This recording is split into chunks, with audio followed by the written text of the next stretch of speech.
dari kelas H. Di sini saya akan menjelaskan mengenai 3 materi. Yang pertama yaitu uraian singkat mengenai kriminologi dan kejahatan. Yang kedua yaitu tinjauan singkat mengenai mazhab Italian dan mazhab lingkungan dalam memandang kejahatan. Dan yang terakhir yaitu salah satu teori dari mazhab pertama yang akan kita jelaskan yaitu uraian singkat tentang kriminologi dan kejahatan. Kriminologi secara singkat dapat didefinisikan sebagai ilmu yang mempelajari tentang sebab musabab kejahatan. Kriminologi dalam arti luas ialah ilmu yang mempelajari tentang penologi atau biasa juga disebut dengan perkembangan hukuman dan metode-metode yang berkaitan dengan kejahatan serta masalah prevensi kejahatan dengan tindakan-tindakan yang bersifat non-punitif. Sedangkan kejahatan sendiri menurut pandangan para pakar kriminologi secara umum berarti adalah perilaku manusia yang melanggar norma atau hukum atau bisa juga disebut melanggar hukum pidana kejahatan kriminal law, di mana tindakan ini merugikan, menjengkelkan, dan menimbulkan korban, sehingga tidak dapat dibiarkan. Kriminologi dan kejahatan memiliki keterkaitan yang erat, yaitu karena kriminologi mempelajari kejahatan sebagai fenomena sosial, sehingga sebagai perilaku kejahatan tidak terlepas dalam interaksi sosial. Artinya, kejahatan menarik perhatian karena pengaruh perbuatan tersebut yang dirasakan di dalam hubungan antara manusia. Menurut Boger, dalam kriminologi terdapat beberapa mazhab kriminologi. Salah satu yang akan saya sebutkan yaitu mengenai mazhab Italian dan mazhab lingkungan. Selanjutnya mazhab sosiologi dan mazhab spirituali. Dan yang akan kita bahas selanjutnya yaitu mengenai mazhab Italian dan mazhab lingkungan. Yang kedua yaitu tinjauan singkat mengenai mazhab Italian dan mazhab lingkungan dalam memandang kejahatan. Mazhab Italian, mazhab ini dalam memandang kejahatan ternyata lebih menspesifikasikan tentang mengenai sang penjahat. Berikut merupakan penjelasannya. Mazhab ini mula-mula berkembang di Italia, sehingga dikenal dengan mazhab Italia. Tokohnya yang terkenal adalah C. Lambertus, seorang dokter ahli penyakit jiwa dari Italia dan guru besar dalam ilmu kedokteran dan penyakit jiwa. Hasil karya yang terkenal adalah L'uomo delinquente. Dia mengemukakan bahwa para penjahat dipandang dari sudut antropologi atau dilihat dari keadaan fisiknya, mempunyai tanda-tanda tertentu yang sangat berbeda dengan manusia yang lainnya. C. Lambertus juga mengemukakan teori hipotesa atavisme, yakni seorang penjahat itu merupakan gejala aktivisme yang artinya ia sekonyang-konyang mendapat kembali sifat yang sudah tidak dimiliki oleh nenek moyangnya yang terdekat, tetapi nenek moyangnya yang terjauh. Namun, mazhab Italian yang dikemukakan oleh C. Lambertus banyak mendapat pertentangan. Mazhab lingkungan. Menurut mazhab ini, seseorang melakukan kejahatan karena dipengaruhi oleh faktor-faktor lingkungannya atau oleh faktor-faktor yang ada di sekitarnya. Tokoh terkemuka dalam mazhab ini merupakan yaitu L. Alcassane, seorang guru besar ilmu kedokteran kehakiman di perguruan kriminal internasional di Roma. Dalam ajarannya menguraikan bahwa keadaan sosial di sekelilingi manusia menimbulkan terjadinya embrio kejahatan. Kelompok Gallimard dan teman-teman memberikan pendapat sendiri bahwa kejahatan itu bukan ada sejak lahir atau hipotesa atavisme, tetapi faktor lingkunganlah yang dapat menyebabkan terjadinya kejahatan. Pada Kongres Antropologi Kriminal kedua di Prancis, beliau mengungkapkan pendapat sebagai berikut. A. Yaitu menolak ajaran si Lamberto. B. Kemudian membentuk suatu panitia untuk melakukan penelitian tentang kebenaran dari ajaran si Lamberto dengan cara melakukan penelitian dengan membandingkan secara antropologi.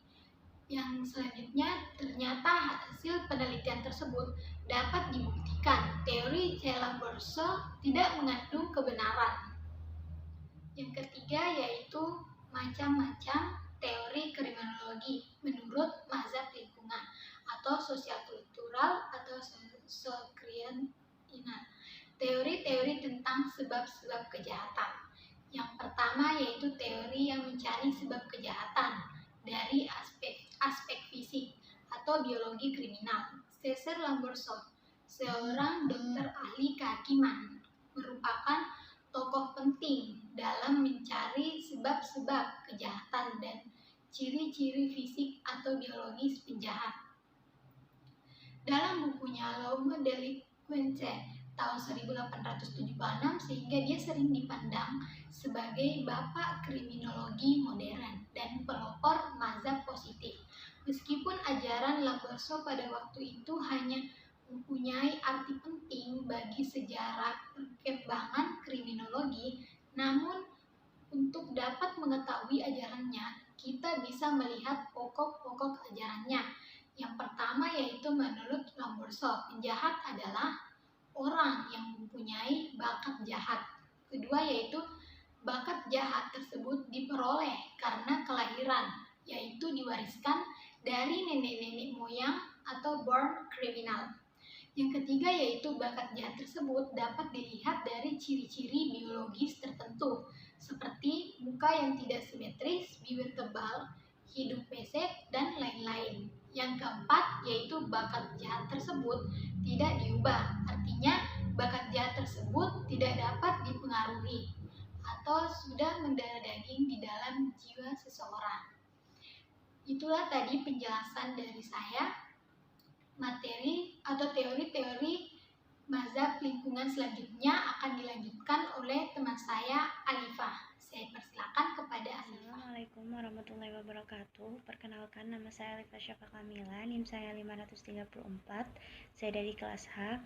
Perkenankanlah saya dalam video ini untuk menjelaskan ataupun menyampaikan tentang beberapa materi-materi yang akan saya sampaikan dalam video ini adalah mengenai tentang teori-teori yang mencari sebab kejahatan dari faktor psikologis dan psikiatris yang biasa disebut dengan psikologi kriminal.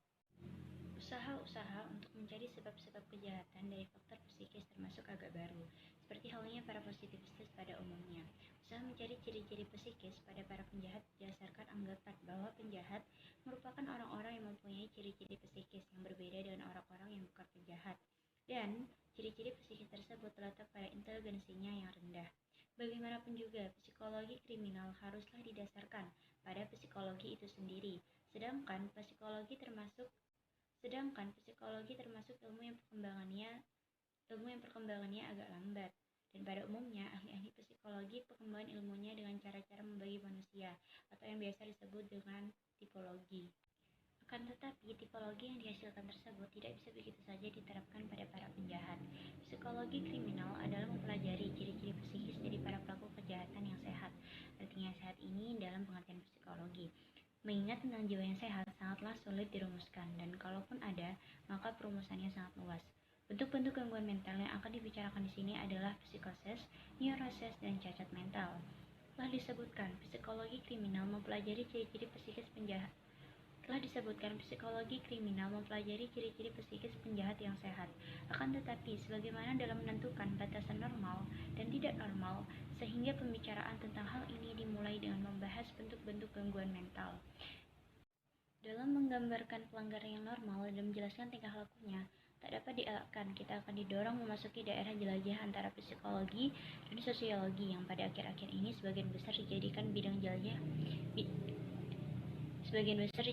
bidang jelajah psikologi sosial. Telah disebutkan bahwa unsur mental selalu hadir dalam perbuatan kejahatan, sehingga sebenarnya tidak ada garis demarkasi yang tegas antara keduanya. Apabila tujuan penjelasannya terutama diarahkan pada lingkungan penjahat, maka dapat dimasukkan dalam sosiologi. Sedangkan apabila pada individunya sendiri, maka termasuk psikologi. Berdasarkan studi-studi tersebut, dapat ditarik kesimpulan, tidak dapat ditunjukkan dengan jelas adanya perbedaan kepribadian penjahat dan non-penjahat. Masalahnya lebih berupa kesaling hubungan ciri-ciri daripada terdapatnya suatu perbedaan dari adanya atau tidak adanya ciri-ciri tertentu. Meskipun dari berbagai penelitian terhadap pelaku kejahatan ditemukan ciri-ciri kepribadian tertentu, namun kita tidak dapat begitu saja menyimpulkan adanya kepribadian penjahat. Sebabnya adalah penjahat merupakan istilah umum, sedangkan ciri-ciri tersebut hanyalah mengenai jenis-jenis kejahatan tertentu. Ciri-ciri kepribadian tersebut hanya dicari pada kelompok tertentu, pelaku kejahatan resmi, tanpa dibandingkan dengan mereka yang dianggap bukan penjahat resmi. Ciri-ciri tersebut hanyalah ciri-ciri kepribadian penjahat resmi, bukanlah ciri penjahat secara keseluruhan. Kelemahan yang tidak dapat dihindari dari sampel yang diteliti yang berdasarkan pada data resmi tentang pelaku kejahatan. Baik, selanjutnya saya akan menjelaskan tentang materi selanjutnya, yaitu mengenai tentang teori-teori yang mencari sebab kejahatan dari faktor sosiologi kultural atau yang biasa disebut dengan sosiologi kriminal. Objek utama sosiologi kriminal adalah mempelajari hubungan antara masyarakat dengan anggotanya, antara kelompok, baik karena hubungannya tempat maupun etnis dan anggotanya, antara kelompok dan kelompok, sepanjang hubungan tersebut dapat menimbulkan kejahatan.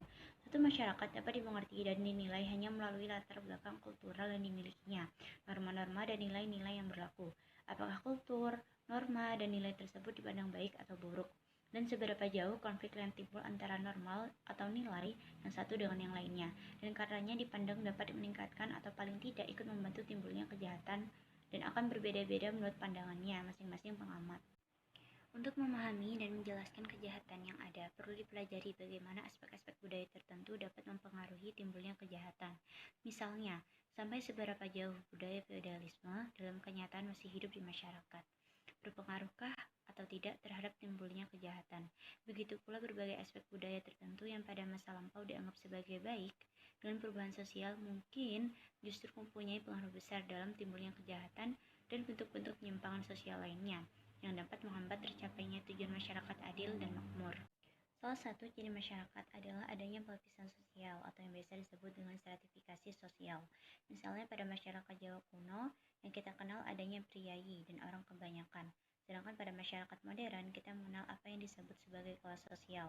Dalam hubungan dengan kelas sosial, perlu dipelajari sejauh mana adanya kelas sosial tersebut mempunyai pengaruh dalam timbulnya kejahatan, bentuk-bentuk kejahatan, dan pelakunya, serta konsekuensi-konsekuensi lainnya. Khususnya dengan mengingat keadaan masyarakat kita yang pada 2 dasawarsa terakhir ini mengalami perubahan sosial yang cukup pesat di samping pengaruh industrialisasi dan globalisasi. Maka dalam mempelajari gejala kejahatan yang terjadi di masyarakat, perlu kepekaan dan ketajaman dalam mengamati gejala-gejala sosial yang ada atau yang sedang berlangsung. Artinya, seberapa jauh perubahan yang terjadi di dalam kehidupan sosial berpengaruh terhadap perkembangan kejahatan. Secara umum dapat dikatakan, setiap masyarakat memiliki tipe kejahatan dan penjahat sesuai dengan budayanya, moralnya, kepercayaannya, serta kondisi-kondisi sosial, politik, ekonomi, hukum, dan HAM, serta struktur-struktur yang ada. Dalam mempelajari tindak penyimpangan sosial, dapat melalui dua cara pendekatan. Yang pertama yaitu melihat penyimpangan sebagai kenyataan objektif. Dalam pendekatan ini, maka dalam menyimpulkan tindak penyimpangan didasarkan pada gambaran tentang norma dan nilai-nilai yang berlaku di masyarakat, dengan mendasarkan pada asumsi-asumsi tertentu. Pertama-tama, diasumsikan adanya konsensus tentang nilai atau norma yang berlaku di masyarakat, sehingga dengan mendasarkan adanya konsensus tersebut, maka secara relatif mudah untuk mengidentifikasi pelaku penyimpangan atau kejahatan. Karena terhadap tindakan penyimpangan ada sanksinya, maka penjatuhan hukuman berarti penegasan kembali kepada masyarakat luas bahwa mereka terikat oleh seperangkat norma-norma dan nilai-nilai hukum. Lalu selanjutnya saya akan menjelaskan tentang penyimpangan sebagai problematik subjektif. Pada cara pendekatan ini, fokus studinya pada batasan sosial dari pelaku kejahatan. Karenanya perlu diketahui bagaimana perspektif dari orang-orang yang memberikan batasan kepada seseorang sebagai pelaku penyimpangan sosial, sehingga berusaha untuk menemukan Keadaan apa saja yang menyebabkan seseorang dipandang sebagai penjahat? Bagaimanakah orang memandang peranan sosial tersebut? Tindakan-tindakan apakah yang dilakukan orang-orang lain berdasarkan redefinisi, batasan kembali atas orang tersebut, nilai positif ataukah negatif yang mereka berikan atas fakta-fakta penyimpangan tersebut?